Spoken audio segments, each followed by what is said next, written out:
Happy Saturday. It's a race planning day for me today. So this is how my mind works. I got an email from the lovely Terry Smith, who is race director for the Anvil races for Mammoth Endurance. And it was to ask about volunteering for Florida Anvil. Bernie, come here. He was whiny, so here's my new racing partner. This is Bernie Sanders, the dog. Hello. Okay, so back to video. So I got an email asking about volunteering for Florida Anvil, which led me to wonder how much vacation time I'll have left over this year, because I'm doing the Deca. So that led me to the Holy Bible, my race spreadsheet. So what I had to do was something that I've been putting off, and that is to analyze the paces and the times from the quintuple Anvil that I didn't finish. I actually have a couple spreadsheets. Bernie, stop. So I have this one. This is my racing training and time sheet. And it's got all of the results from everything major that I've done. From my first half marathon to my first marathon, all of my sprint triathlons, everything all the way up to the quintuple, and on this line, the planned estimates for the Deca. And I always keep track of my times because I like having a spreadsheet for everything, but it also helps me to plan out how long it's going to take the next one. And that's kind of why I'm doing this video. This line right here, DNF. This is the quintuple, and I didn't want to have to go into this spreadsheet and put the numbers in, because it's just one of those things where I don't want to think about it, but it's there. And whenever I got that email asking for volunteers for Florida Anvil, it led me on that step-by-step process to come back to this spreadsheet and put in the numbers, look at what I did, face the facts of not completing it, and really coming to terms with what happened. Long story short, I spent the morning planning for the Deca and planning for this year. I'm doing the Deca in September, and I'll show you my other spreadsheet. And I'll see if I can tag a little screen grab, scroll through video to the end of this, so you get a little better quality. But this is my tracker for the Deca. It starts off with the pace that I'm going to have as I swim. It tracks this is the pace column, tracks the total miles, over the course of the race, the segment miles, which is going to be the miles of just that section, which this one would be the swim. As I go on through the bike, it'll restart. The total miles column will keep tabulating and adding up, but the segment will start over. And that just helps me visualize like where I am in just the swim or just the bike or just the run. This is the lap counter. This is the date. So that helps me keep track of what day I'm on as I'm planning the time of day for that day. This is a minute and hour column, and that'll just be cumulative. It's hard for me to speak with my braces. As the race goes on, I'll have little lines in here at the start of every day for sleep. A big thing that I'm gonna have to have to consider for the Deca is the quality of sleep. So in the quintuple, I built in lines for sleep, but I didn't get the best sleep, and that's something I'm gonna learn from.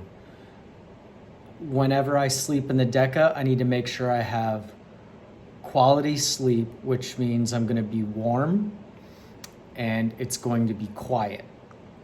So I'll have to get a tent and put blankets over it to kind of make it soundproof, or maybe even rent an RV to keep at the Anvil. What I don't want to do is have to go to the cabin, because that's time to get there and then come back. I want to be able to sleep on site, but I got to be able to be warm. So I need sleeping bags, heated blankets, an RV, something like that. That's all stuff that I'm going to be considering as the race goes on. But you can see as the race goes on, like here's the swim. It's going to be 24-mile swim, and I've got a little cutoff note here that I need to be finished by this time this day. It's got a little line for the transition, beginning the bike laps, another sleep, and on and on and on. So the bike's gonna be a few days. Then I'll get to the run, and the run's gonna last several days. Until I ultimately finish at 262 miles. What I have in here is 284 and a half hours, which works out to about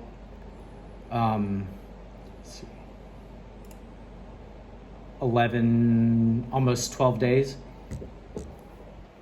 which is about 4 days short of the cutoff.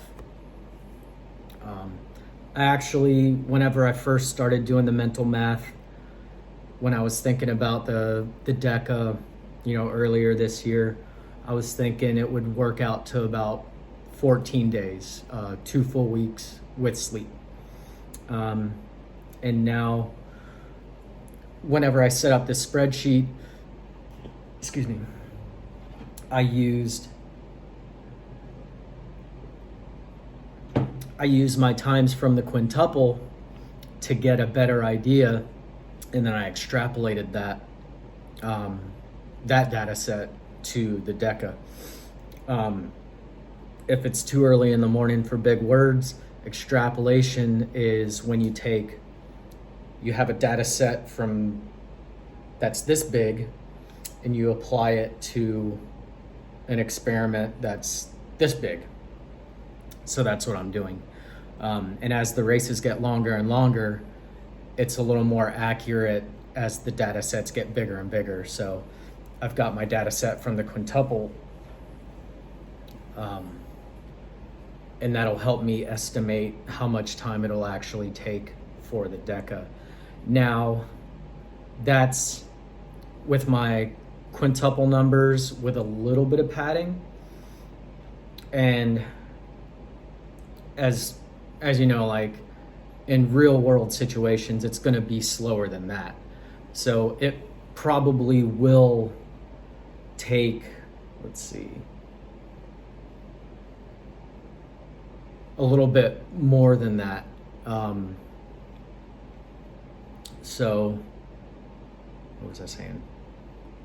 It probably will take more than those 12 days, but that still leaves me within the cutoff. So all things considered, it's going to suck. It's going to be hard. It's going to take forever, but I should be able to fit in within the time cutoff if all goes well. And by all goes well, that means my nutrition is good this year, my hydration is good this year, my sleep is good this year, my weight training, my cardio, everything coming together for a good year of training. That's all, if all goes well. And then if I put together a good year of training, then I should be able to put together a good race. And learning lessons from the quintuple, I've got a box of bike saddles from my friend Ebe to try out, because I've been using the same cheap Walmart cycling, like road cycling saddle since I started, and it just doesn't do the job anymore. I had a lot of pain in the saddle, which led me to get up out of the saddle and put a lot of unnecessary stress on my Achilles tendons and my calves, and that ended up compounding over the bike ride and then into the run, and my body just wasn't, my Achilles tendons just were not prepared for that kind of stress, and they ultimately started to fail on me, and I had to stop running because I could feel them tearing. And unfortunately I was right. Like for the next few weeks after that, I was icing them and elevating them and wrapping them, and they were pretty swollen.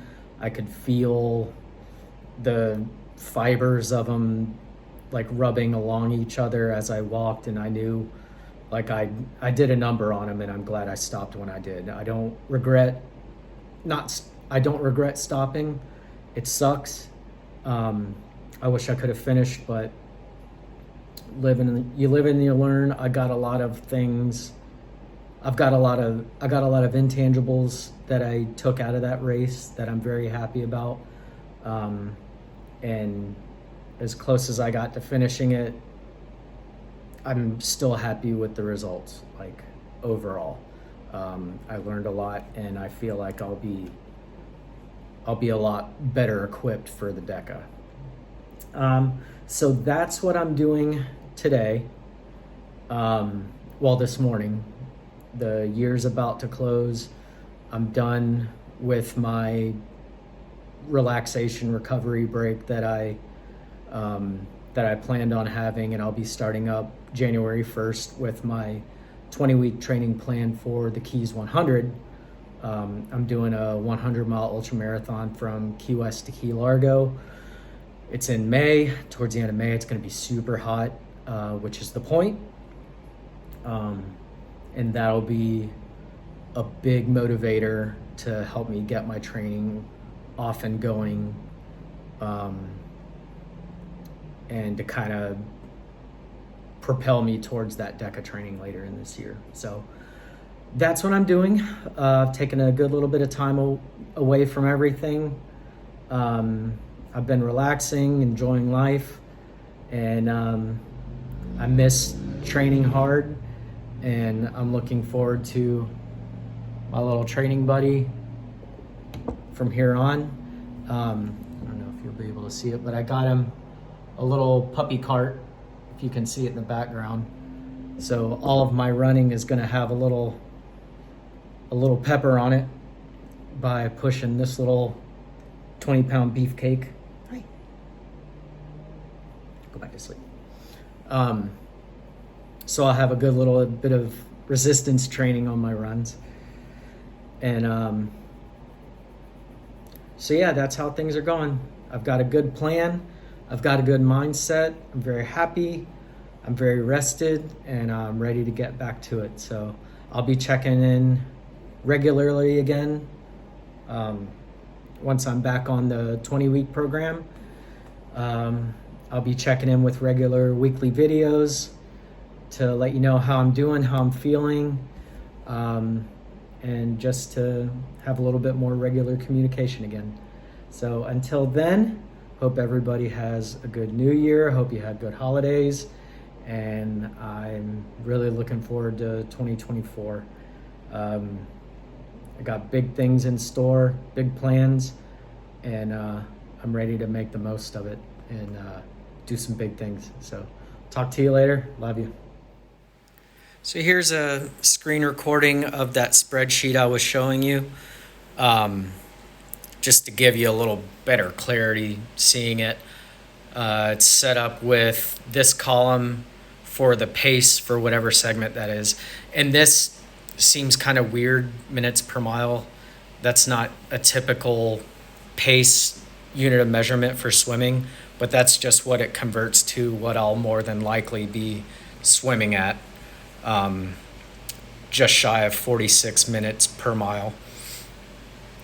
This will be the total miles through the spreadsheet, total miles of the race as the race goes on. This is the segment miles. This is the cumulative distance in that segment, which is like swim is one segment, bike is one segment, run is one segment. Got a little lap counter, the date as I go along, the time of day, the cumulative minutes, and cumulative hours. That just helps me calculate things. And this is the surplus hours. I'll be finishing by a certain time, and all this is that time subtracted from the overall cutoff time.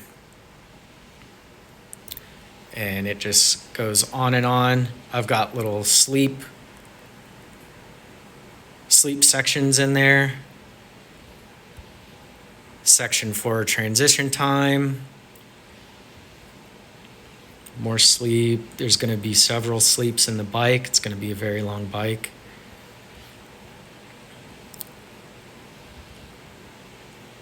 And then another transition, and then the run. Some more sleeps built into there. And we'll ultimately get to the finish line at 262 miles. Cutoff for the race is September 19th at 7 a.m. and I'm hoping to be finished September 15th. So that's a look at the spreadsheet, and that's my training Bible for this race.